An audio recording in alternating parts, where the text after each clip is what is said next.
नमस्कार दोस्तों, मैं विपुल शर्मा आप सभी का स्टडी आईक्यू के यूट्यूब चैनल पर स्वागत करता हूं। आज जो हम डिस्कशन करने जा रहे हैं यूपीएसआई की जो हमारी सीरीज चल रही है उसमें रीजनिंग का फोर्थ पार्ट आज हम डिस्कस करेंगे। आपको एक चीज़ और बतानी है कि कल से मैं आपके चैप्टर वाइज, जैसे मैथ्स है, मैथ्स में जो चैप्टर वाइज क्लासेस लेना शुरू करूँगा, चैप्टर वाइज आपकी वीडियो मैं आपको प्रोवाइड कराऊँगा। ठीक है, तो आप कमेंट के थ्रू बस मुझे ये बता दीजिए कि कौन सा चैप्टर आपको पहले पढ़ना है, कौन सा किस तरह से सीक्वेंस में। तो पहले अभी कौन सा पढ़ना चाहते हैं मैथ्स में टॉपिक, तो आप एक बार मुझे कमेंट के थ्रू प्लीज़ बता दीजिएगा। क्लियर? तो आप लोग मुझसे जुड़ सकते हैं फेसबुक पर, इंस्टाग्राम पर, टेलीग्राम पर, और टेलीग्राम पर ही आपको इन सभी लेक्चर्स की पीडीएफ अवेलेबल करा दी जाती है। क्लियर है? तो आप यहाँ पर ज्वाइन कीजिए और जितने भी ये लेक्चर्स हैं इन सभी की पीडीएफ आपको यहाँ पर अवेलेबल करा दी जाती है। क्लियर है ना? तो चलिए शुरू करते हैं आज का पहला क्वेश्चन। पहला क्वेश्चन क्या है ज़रा उसको समझते हैं। देखिए, इसने कहा है starting from A point Suresh walk 2 kilometre towards north. भाई यहाँ से एक स्टार्ट करता है, ये हमारा स्टार्टिंग पॉइंट है। यहाँ से सुरेश चलना शुरू करता है, किस डायरेक्शन में चलता है? नॉर्थ डायरेक्शन में। कितने किलोमीटर भाई? नॉर्थ डायरेक्शन में 2 किलोमीटर वो जाता है। नॉर्थ डायरेक्शन में कितने किलोमीटर भाई? 2 किलोमीटर वो जाता है। नॉर्थ डायरेक्शन में 2 किलोमीटर वो जाता है। देखिए ये रहा, ये नॉर्थ डायरेक्शन में 2 किलोमीटर वो गया। इसके बाद उसने किधर टर्न लिया? And walk 3 kilometre turning to his left. उसने फिर लेफ्ट की तरफ टर्न लिया। अब एक बात सोचो, आप इधर नॉर्थ की तरफ जा रहे हैं तो लेफ्ट किधर होगा? इस साइड में या इस साइड में? तो आप कहेंगे सर लेफ्ट तो इधर होगा, तो लेफ्ट ये रहा। और कितने किलोमीटर भाई? 3 kilometre. Again he walks 2 kilometre turning to his left. फिर दोबारा उसने 2 किलोमीटर चला और लेफ्ट में टर्न लिया। लेफ्ट में इट मीन्स यहाँ पर लेफ्ट में टर्न लेकर 2 किलोमीटर चला। भाई आप वेस्ट की तरफ जा रहे हैं तो राइट में होगा ईस्ट और लेफ्ट में, इसके लेफ्ट में पड़ेगा साउथ। तो इसका मीनिंग लेफ्ट में जब हम चलते हैं तो 2 किलोमीटर हम यहाँ पर चले। फिर उसने पूछा how far is he from the starting point. वो स्टार्टिंग पॉइंट से कितने डिस्टेंस पर है? तो अब यदि हम देखें तो ये हमारा एक रेक्टेंगल बना, और जब ये हमारा रेक्टेंगल बना तो यहाँ से यहाँ तक की डिस्टेंस कितनी है? यहाँ से यहाँ तक की डिस्टेंस है 3 किलोमीटर। तो correct answer is 3 kilometre is the correct answer. तो option number 1 is the correct answer. Clear है? ऑप्शन नंबर 1 इसका बिल्कुल सही आंसर है। चलिए नेक्स्ट क्वेश्चन की ओर चलते हैं। नेक्स्ट क्वेश्चन क्या है जरा उसको समझते भी। इसने कहा भी इस क्वेश्चन का आंसर देने के लिए भी who is second to the left of Aruna. Aruna के लेफ्ट में सेकंड कौन है? इसका जवाब देने के लिए उसने हमें 2 स्टेटमेंट दी। इसके लिए हमें कितनी स्टेटमेंट दी? 2। तो बस हमें यही बताना है कि इस क्वेश्चन का आंसर देने के लिए केवल फर्स्ट स्टेटमेंट से आ जाएगा या सेकंड स्टेटमेंट से, या दोनों को मिलाकर आएगा, या दोनों को मिलाकर भी आंसर नहीं आता, ये हमें देखना है। तो चलिए शुरू करते हैं। इसने कहा प्रिया, लता, रिया, श्री और अरुणा, ये कितने भी 5 हैं, are sitting around a circular table and facing the centre. ये 5 हैं और एक सर्कुलर टेबल में बैठे हैं और किधर फेस कर रहे हैं भाई? सेंटर की तरफ वो फेस कर रहे हैं। सेंटर की तरफ वो फेस कर रहे हैं, ऐसा कुछ है। अब इसने आगे क्या कहा? आगे क्या कहा जरा उसको समझिए।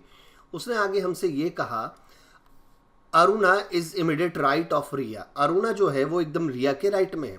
तो मान लेते हैं रिया यहाँ पर है। रिया के राइट में कौन है? अरुणा।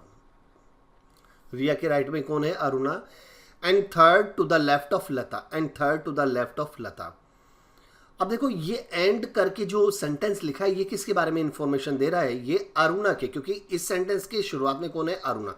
अरुणा के बारे में इंफॉर्मेशन दे रहा है कि अरुणा जो है वो लता के लेफ्ट में थर्ड है। तो अरुणा तो यहां पर है, ठीक है ना? वो लता के लेफ्ट में क्या है? थर्ड है। तो यहां पर लता, भाई यहां पर लता होगी, इसका लेफ्ट होगा, इधर राइट होगा, इधर लेफ्ट होगा, लेफ्ट में third, first, second, third. Aruna जो है वो लता के लेफ्ट में क्या है? थर्ड है। अब क्या यहां से हम ये पता कर पाए हैं कि भाई who is second to the left of Aruna? Aruna के लेफ्ट में सेकंड कौन है? तो अरुणा के लेफ्ट में सेकंड यहां से हमें पता चल गया भाई। इसका मीनिंग यदि केवल हम फर्स्ट स्टेटमेंट का यूज करें तो हम आंसर दे सकते हैं। क्लियर है? अब जरा दूसरे की बात करते हैं। Shri is not adjacent to Lata. Shri Lata के एडजेसेंट नहीं है, तो यहां से तो इसकी जरूरत ही नहीं हमें। श्री यदि यहां पर है, इसने कहा कि श्री लता के बराबर में नहीं है तो इसका मीनिंग यहां पर नहीं हो सकती, तो श्री कहाँ आएगी, यहां, तो यहां पर एक जगह हमारे पास बच जाती है। तो रिया हमारे पास आ चुकी है, श्री आ चुकी है, लता, ये प्रिया, ठीक है, ये कहाँ, प्रिया आ गई। क्लियर, तो ये हमने बना लिया। तो आंसर तो केवल हमारा फर्स्ट स्टेटमेंट से ही आ गया था, दूसरी की हमें जरूरत नहीं है। तो आंसर आएगा only first statement, one statement is alone, first statement is alone sufficient to answer the question. भाई केवल पहली ही जरूरी है इस क्वेश्चन का आंसर देने के लिए। क्लियर, तो option number 4 is the correct answer. Option number 4 जो है वो इसका बिल्कुल सही आंसर हो जाता है। चलिए नेक्स्ट क्वेश्चन की तरफ चलते हैं। नेक्स्ट क्वेश्चन क्या है, अब देखो ये हमें एक सीरीज दी है और उसमें अलग कौन सा है ये हमें बताना है। देखो दिया क्या है, 1001, ठीक है, 8001, फिर दिया है 270001, फिर है 63999 और लास्ट वाला है 125001। ऐसा कुछ हमें दिया गया है। अब जरा यहां पर देखिए भाई, इनमें एक पैटर्न फॉलो हो रहा होगा और एक ऐसा है जो उस पैटर्न को फॉलो नहीं कर रहा होगा। जैसे ये चीज है, इसको 1001, तो क्या मैं इसको ऐसे लिख सकता हूँ 10 का क्यूब प्लस 1, हाँ या ना, बिल्कुल लिख सकता हूँ। 10 का क्यूब कितना होता है, 1000 प्लस 1, 1001। इसी तरह इसको मैं लिख सकता हूँ 20 का क्यूब प्लस 1, 20 का क्यूब प्लस 1 लिखा जा सकता है। यहां पर हम लिखते हैं 30 का क्यूब प्लस 1, 30 का क्यूब प्लस 1, क्योंकि 30 का क्यूब कितना होता है 27, ये यहां पर 1 यहां पर है बेटा, क्लियर है। 30 का क्यूब प्लस 1, इसको क्या लिखेंगे, इसको हम लिखेंगे कितना भाई, 50 का क्यूब प्लस 1, 50 का क्यूब प्लस 1, क्लियर है। लेकिन ये वाला जो है 63999, इसको मैं लिखूंगा क्या भाई, 40 का क्यूब माइनस 1। तो एक बात हम देख रहे हैं कि सभी में क्या हो रहा है, 10 का क्यूब प्लस 1, 20 का क्यूब प्लस 1, 30 का क्यूब प्लस 1, 50 का क्यूब प्लस 1, लेकिन इसमें तो क्या हुआ माइनस 1। तो ये वाला जो हमारा होगा, ये वाला हमारा बिल्कुल सही आंसर होगा। तो correct answer is 63999 is the correct answer. Option number 1 इसका बिल्कुल सही आंसर होगा। क्लियर, चलिए नेक्स्ट आगे बढ़ते हैं।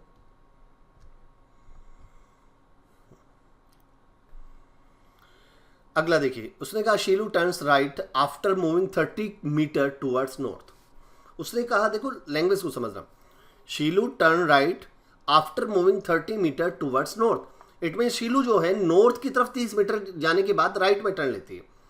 तो मान लेते हैं यहां से वो चलना शुरू करती है, नॉर्थ में गई 30 मीटर, 30 मीटर जाने के बाद उसने राइट में टर्न लिया।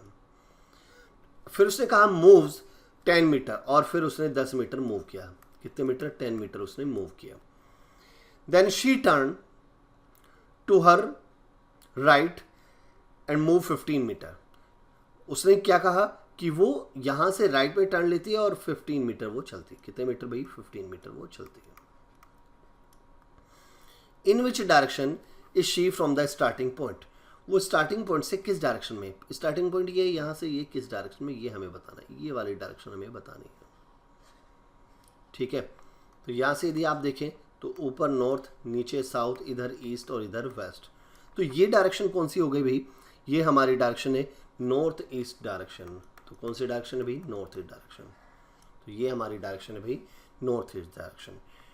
क्लियर, तो उसने यही पूछा था वो स्टार्टिंग पॉइंट से किस डायरेक्शन में है। तो स्टार्टिंग पॉइंट से किस डायरेक्शन में भाई, नॉर्थ ईस्ट डायरेक्शन में।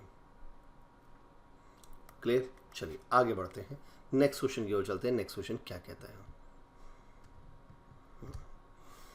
अगला क्वेश्चन ये है कि हमें फर्नीचर, प्लास्टिक और लकड़ी में क्या रिलेशन है, किस तरह से हम उनको वेन डायग्राम में रिप्रेजेंट कर सकते हैं, वो हमें बताना। अब एक बात सोचो, यदि ये फर्नीचर है भाई, कुछ फर्नीचर ऐसा भी है जो किसका बना होता है भाई, प्लास्टिक का। कुछ, सभी नहीं, कुछ फर्नीचर ऐसा है जो प्लास्टिक का भी बना होता है। तो ये हमारा आ गया भाई क्या भाई, प्लास्टिक।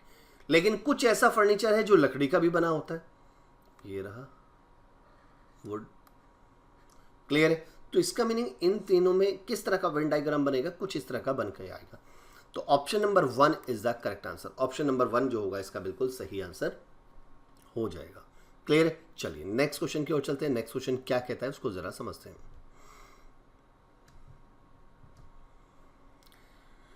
नेक्स्ट देखिए, नेक्स्ट ये कहते हैं what is the position of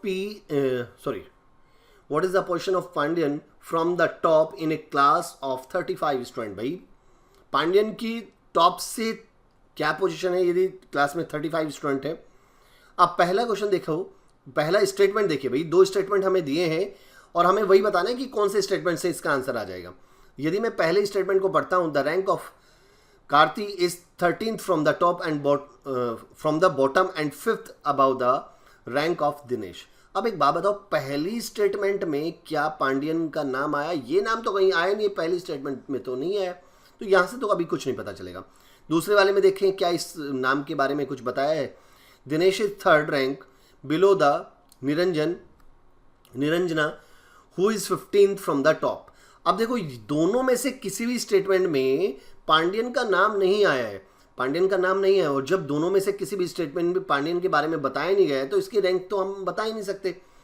तो हम दोनों को मिलाकर भी, दोनों स्टेटमेंट को मिलाकर भी आंसर नहीं दे सकते। तो both statement together are not sufficient to give the answer. तो option number 4, data in statement 1 and 2 together are not sufficient to answer the question. तो option number 4 is the correct answer. Option number 4 इसका बिल्कुल सही answer हो जाएगा। Clear? चलिए next question की ओर चलते हैं। नेक्स्ट क्वेश्चन क्या कहता है? नेक्स्ट क्वेश्चन ये है, select the relative word for the second pair from the given alternative which will replace the question mark. आपको इनके बारे में बताना है। पहला वर्ड दिया है फ्यूजिटिव, फिर रिफ्यूजी, एक्साइल, और हमें यहां पर बताना है कि यहां पर क्या आएगा। क्लियर? अब एक बात बताइए, यहां से ये दोनों वर्ड जो हैं वो एक दूसरे के क्या हैं? ऑपोजिट हैं। इसका मीनिंग होता है भाई भगोड़ा। इसका मीनिंग क्या होता है? भगोड़ा। इसका मीनिंग होता है भाई शरणार्थी। इसका मीनिंग क्या होता है? शरणार्थी। रिफ्यूजी, शरणार्थी। ठीक है, तो ये दोनों एक दूसरे के क्या है? ऑपोजिट। एक्साइल का मीनिंग होता है निर्वासन।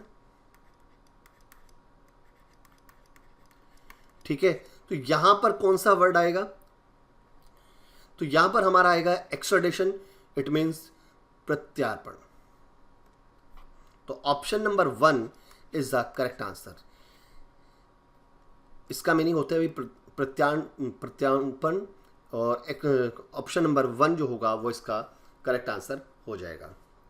क्लियर है? क्योंकि यहां पर जो वर्ड यूज किए गए हैं वो दोनों क्या है? एक दूसरे के अपोजिट हैं। वो दोनों क्या है? एक दूसरे के अपोजिट है। क्लियर? चलिए आगे देखिए, नेक्स्ट क्वेश्चन की ओर चलते हैं।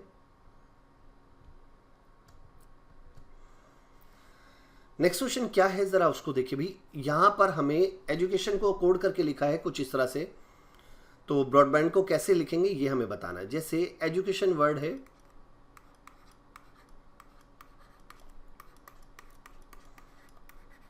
इस वर्ड को कोड करके लिखा NLBI। इसको थोड़ा सा इधर लिख लेते बेटा,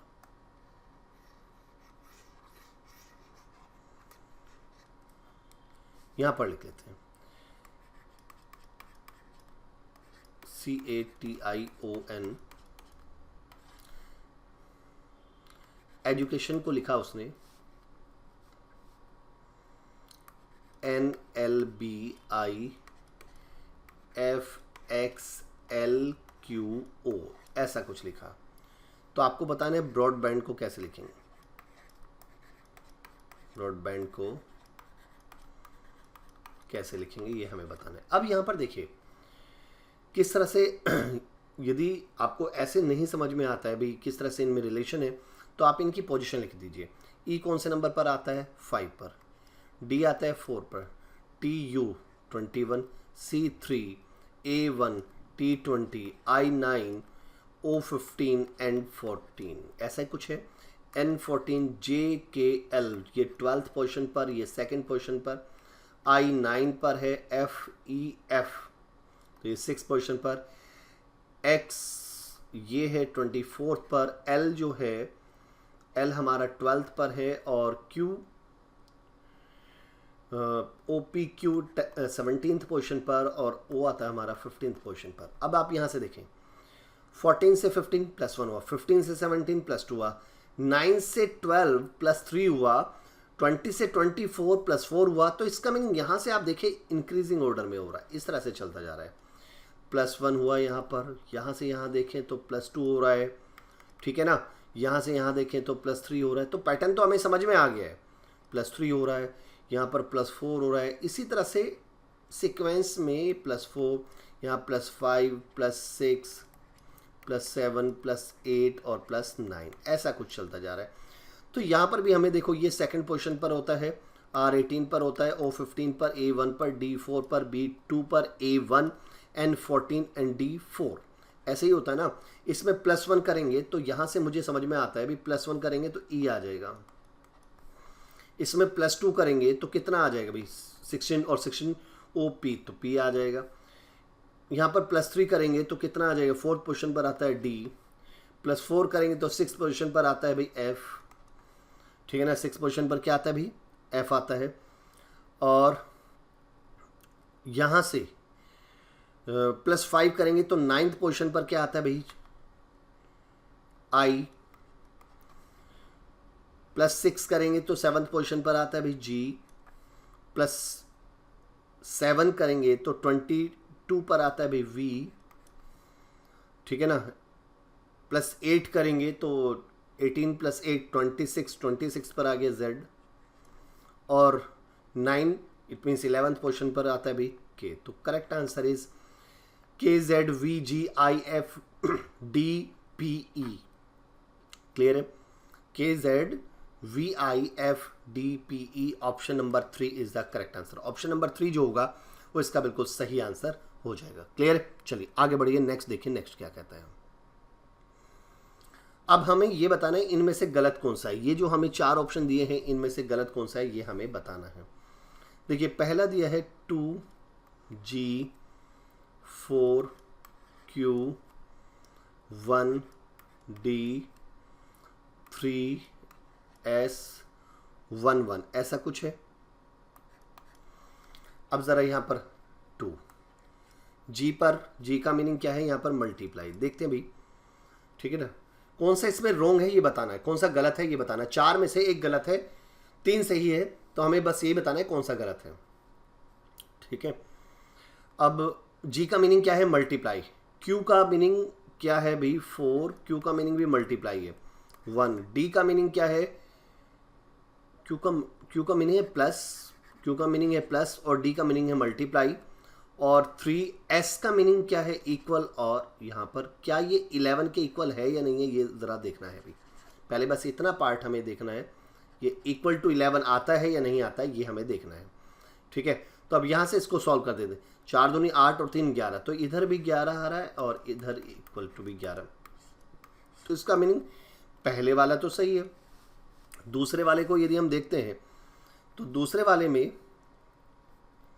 1, दूसरा ऑप्शन यदि हम चेक करते हैं 1, Q का मीनिंग है भाई प्लस 2, G का मीनिंग मल्टीप्लाई 3, D का मीनिंग मल्टीप्लाई 2। अब इसकी वैल्यू देखते हैं भाई कितना आता है। यहाँ से आता है भाई 6 दूनी 12 और 1 13, तो यहाँ पर आ रहा है 13, लेकिन यहाँ पर S 8 है ना, तो equal to not equal to 8, not equal to 8 आ रहा है, क्योंकि इस S का मीनिंग क्या है, इक्वल है, इस S का मीनिंग इक्वल है।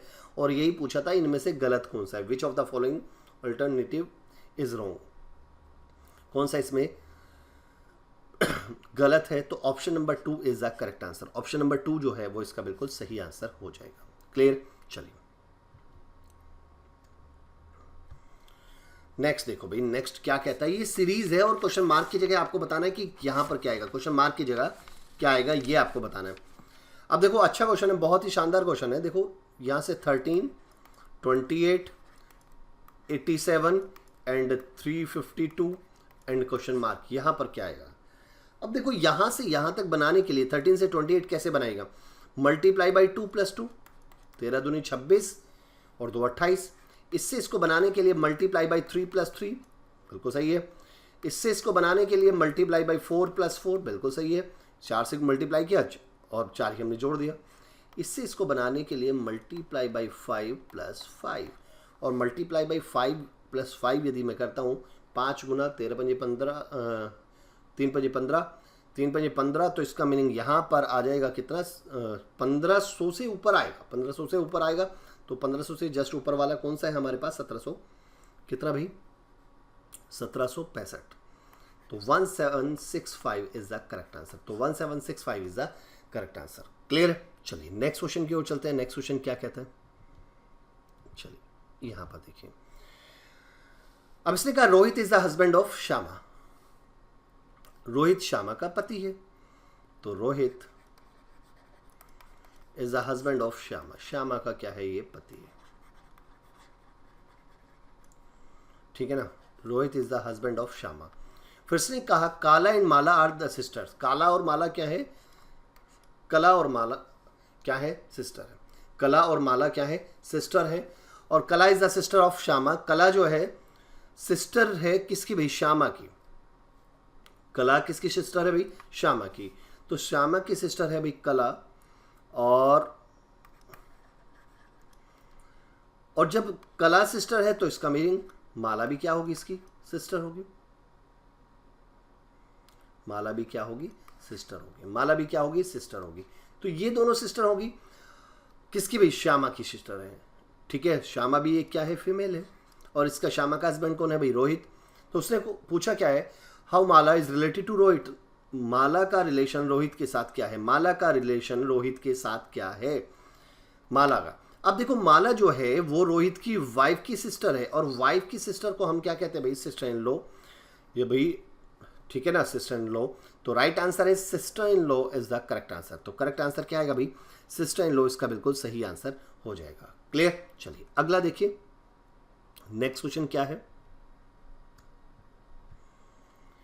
देखिए भाई यहां पर एक अल्फाबेटिकल सीरीज हमें दी है, उसको सॉल्व करना है। EFHI KL एंड NO, और यहां पर इस क्वेश्चन मार्क की जगह हमें बताना है। अब देखो सीरीज किस तरह से है? EF लगातार है ये दोनों। देखो यदि मैं इसको पोजीशन देता हूं 5 6, G छूटा हुआ है, H 8 पर आता है, ये 9। 10 वाला J छूटा है, J के बाद K आता है 11 और ये 12। 13 पर M आता है तो 14 और ये 15। तो कहने का मीनिंग ये है कि एक छोड़ा, जहां पर भी कोमा है तो वहां पर एक लेटर को स्किप किया गया और फिर नेक्स्ट 2 लेटर उसने लिखे हैं। तो इसका मीनिंग 16 पोजीशन पर जो आता है उसको छोड़ दिया गया। तो यहाँ पर कौन कौन सी पोजीशन वाले? 17 और 18 पोजीशन वाले। 17 पर आता है Q और 18 पर आता है R। तो correct answer is QR is the correct answer. QR जो होगा वो इसका बिल्कुल सही आंसर हो जाएगा। क्लियर? चलिए आगे बढ़ते हैं। आगे देखिए भाई, नेक्स्ट एक और ऐसा ही हमें दिया है, एक और हमें बताना है। इस क्वेश्चन मार्क की जगह क्या आएगा ये हमें बताना है। देखो YVU का रिलेशन किसके साथ होगा? जैसे QNM का रिलेशन किसके साथ है भाई? JHG के साथ है। अब यदि आप यहां पोजीशन लिख लेंगे ना तो आपके लिए आसान हो जाएगा। Q जो आता है वो 17 पोजीशन पर, N 14 पर, M 13 पर, J 10 पर, H 8 पर, G 7 पर। अब आप यहाँ कुछ नोट कर रहे होंगे, इससे इसमें तो देखें तो -7 हो रहा है, इससे इसमें -7 हुआ, इससे इसमें कितना भाई? -6 हुआ, -6 हुआ, इससे इसमें भी कितना हुआ भाई? -6 हुआ। इनमें तो -6 हो रहा है, इसमें -7 हुआ। ये बात समझ में आती है? तो पहले वाले में -7, बाकी दोनों में -6। तो ये 25वें नंबर पर आता है, ये 22 पर आता है, ये 21 पर आता है। क्लियर है? अब यदि मैं इसमें से -7 करता हूं तो -7 का करने का मीनिंग क्या है कि 7 कम करें तो 18। 18th पोजीशन पर आता है हमारा R। 18th पोजीशन पर क्या आता है भाई? R आता है। यहां में इसमें से 6 माइनस करें क्योंकि यहां पर -6 हुआ था, तो 22 में से 6 माइनस करेंगे तो 16।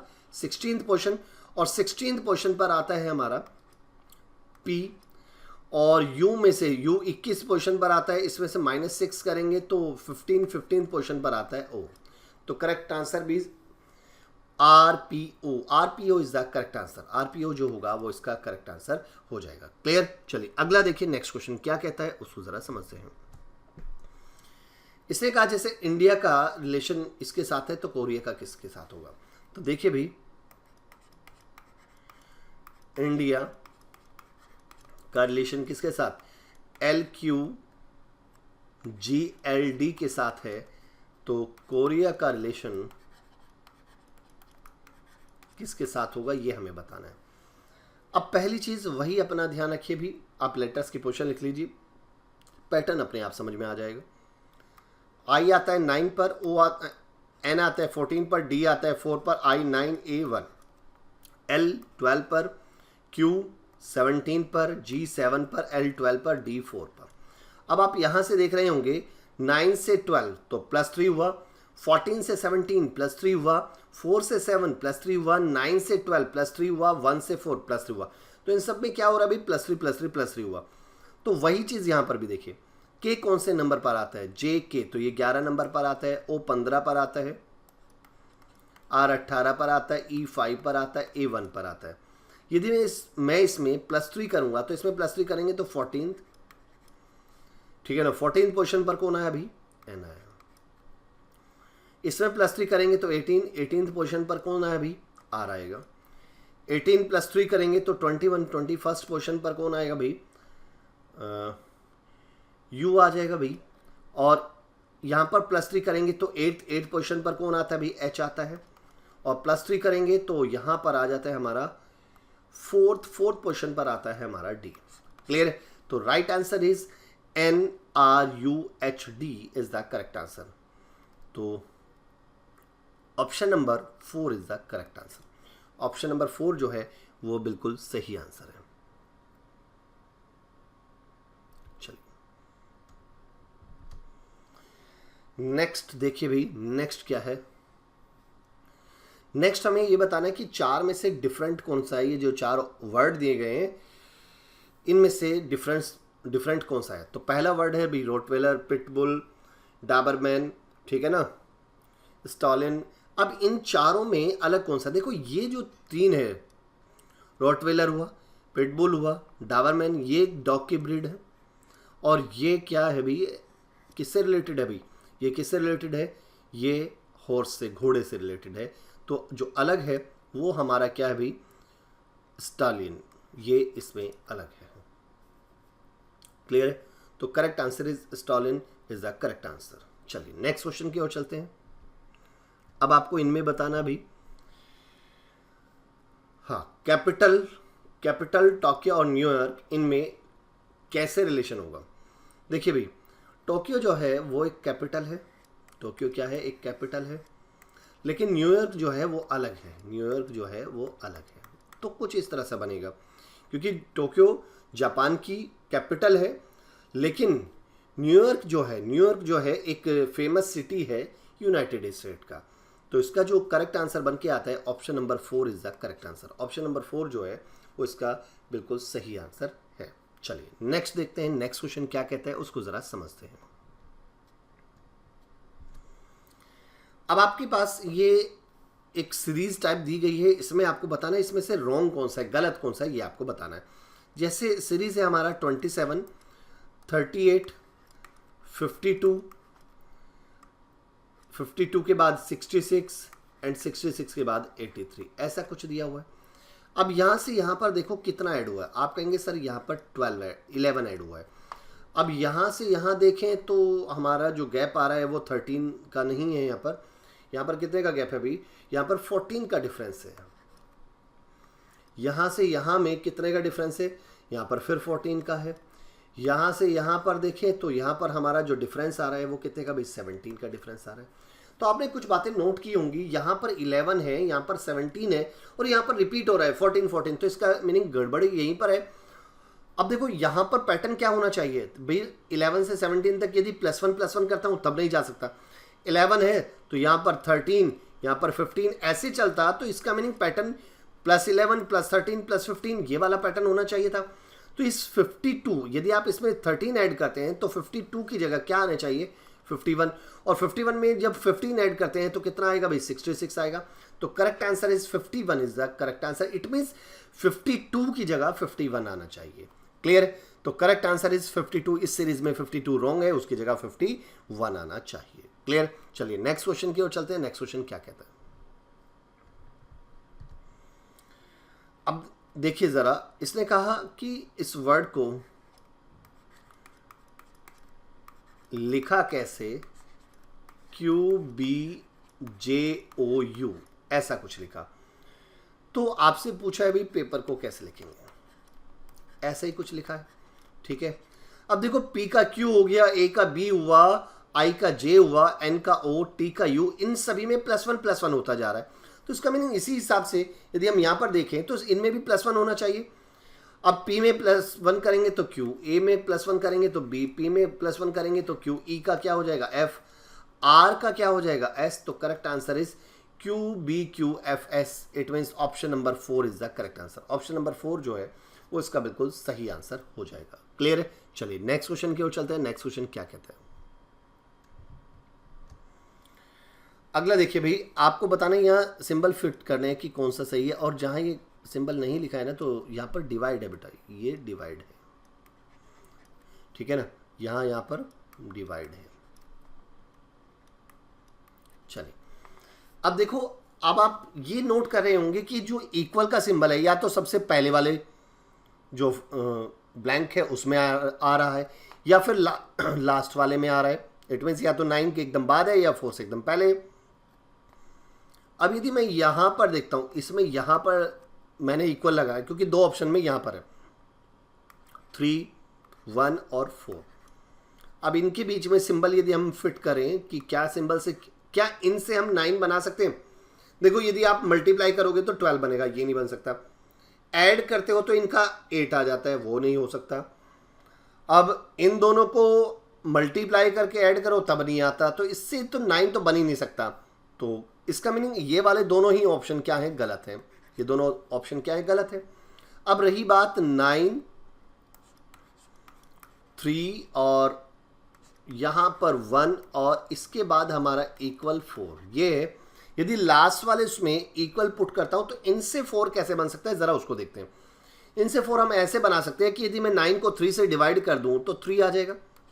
9 को 3 से डिवाइड किया तो 3 और +1, तो इसका मीनिंग डिवाइड और प्लस आना चाहिए। तो पहले में डिवाइड, दूसरे में प्लस और फिर बाद में इक्वल। तो ऐसा ऑप्शन तो ऑप्शन नंबर 4 में है। तो correct answer is option number 4। 4 जो होगा वो इसका बिल्कुल सही आंसर हो जाएगा। ऑप्शन नंबर 4 इसका बिल्कुल सही आंसर हो जाएगा। क्लियर है? चलिए नेक्स्ट क्वेश्चन की ओर चलते हैं। नेक्स्ट क्वेश्चन क्या कहता है, इसमें आपको बताना है इनमें से डिफरेंट कौन सा भी, लंग्स है, आइज है, हार्ट है और ब्रेन है। यदि हम इन 3 की बात करें तो ये तीनों के तीनों जो है वो बॉडी के अंदर होते हैं। इट मीन्स बाहर से नहीं दिखाई देते। लेकिन आइज की यदि हम बात करें तो बाहर से वो दिखाई देती है। तो अलग कौन हुआ भाई, आइज जो है वो इसमें अलग हो गई। तो correct answer is eyes is the correct answer. चलिए नेक्स्ट आ जाइए। नेक्स्ट में इसमें आपको बताना है डिफरेंट कौन सा है। इसमें डिफरेंट कौन सा है, पहला दिया भी कैप्टन, ब्रिगेडियर, सेलर और चीफ ऑफ नेवी। तो आप यदि फर्स्ट, थर्ड और फोर्थ ऑप्शन की बात करें, ये तीनों किससे रिलेटेड है, नेवी से रिलेटेड है। ये तीनों नेवी से रिलेटेड है, लेकिन ब्रिगेडियर नेवी में नहीं होता। तो ये तीनों, इनमें जो अलग हुआ वो ब्रिगेडियर हुआ। Option number 2 is the correct answer. Option number 2 जो है वो बिल्कुल सही आंसर है। क्लियर? चलिए आगे बढ़िए भी। अगला देखिए, P is 3 kilometre to the west of Q। P जो है वो Q के वेस्ट में 3 किलोमीटर पर है। अब ये P है, यहां पर हमने Q मान लिया, ये Q है। Q के वेस्ट में 3 किलोमीटर पर कौन है भाई, P। विच इज, अब देखो विच किसके बारे में बता रहा है, विच या हु से जस्ट उससे पहले जो भी लेटर या वर्ड, नाम जो भी आता है उसी के बारे में बताता है। अब यहां पर Q के बारे में क्या बताया, which is 4 kilometre to the south of R। किसके बारे में बोला, ये Q के बारे में। Q जो है R के साउथ में 4 किलोमीटर है भाई। R ये हुआ, और R का साउथ होगा भाई नीचे की तरफ। R का साउथ होगा ये नीचे की तरफ, और यहां पर कितना भी 4 किलोमीटर है। क्लियर है? फिर यहां से अब इसने कहा if S is 3 kilometre to the west of R। S जो है वो R के वेस्ट में 3 किलोमीटर पर है। S जो है वो R के वेस्ट में 3 किलोमीटर पर है। 3 किलोमीटर पर S के वेस्ट, S जो है वो R के वेस्ट में 3 किलोमीटर पर है। ये 3 किलोमीटर हो गया। तो उसने पूछा है in which direction of P is S। ठीक है ना? तो in which direction of P is S, ठीक है ना? तो आपसे पूछा है कि P किस दिशा में है S से। हाँ, एस से क्या डायरेक्शन है ये हमसे पूछा है, एस से क्या डायरेक्शन है ये हमसे पूछा है कि पी की डायरेक्शन किससे भी, एस से हमसे पूछी गई है, पी की डायरेक्शन एस से हमसे पूछी गई है, पी एस से किस डायरेक्शन में है ये हमसे पूछा गया है। क्लियर? तो चलिए देखते हैं भाई, इसे यहां से देखते हैं कि कौन सी डायरेक्शन आ रही है, नॉर्थ है या साउथ है, जरा बताइए फटाफट, जल्दी से बताइए।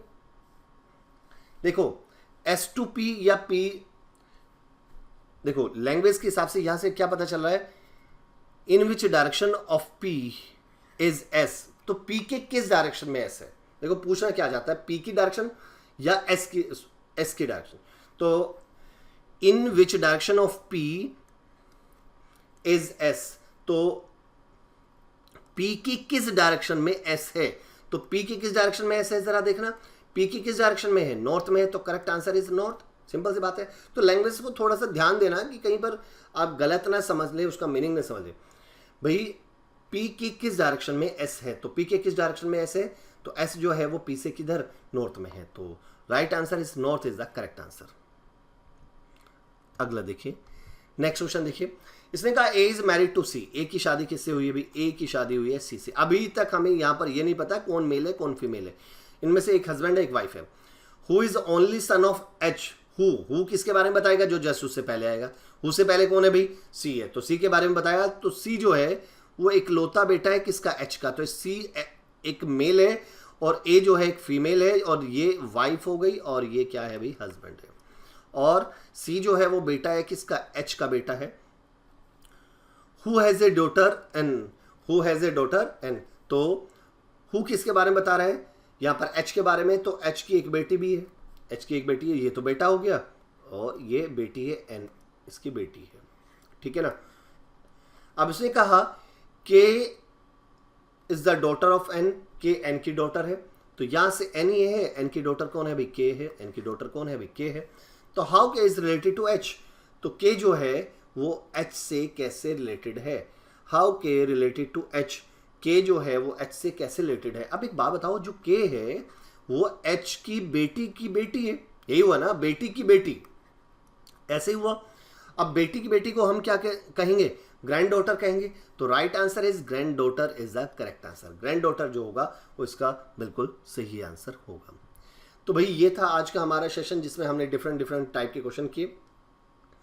कल से मैं जो शुरू करने जा रहा हूँ मैथ्स की चैप्टर वाइज सीरीज शुरू करने जा रहा हूँ। भाई चैप्टर वाइज हम बीच में क्या करेंगे, जैसे वीक में 3 या 4 डेज तो हम चैप्टर वाइज क्लास लेंगे, और बाकी के 2 या 3 डेज जो भी होगा उनमें हम इसके जो प्रैक्टिस सेट है उसको डिस्कस करेंगे। तो भाई सेशन को लाइक और शेयर ज़रूर कर दें, चैनल को सब्सक्राइब कर दीजिएगा। आज के लिए इतना ही, थैंक यू सो मच।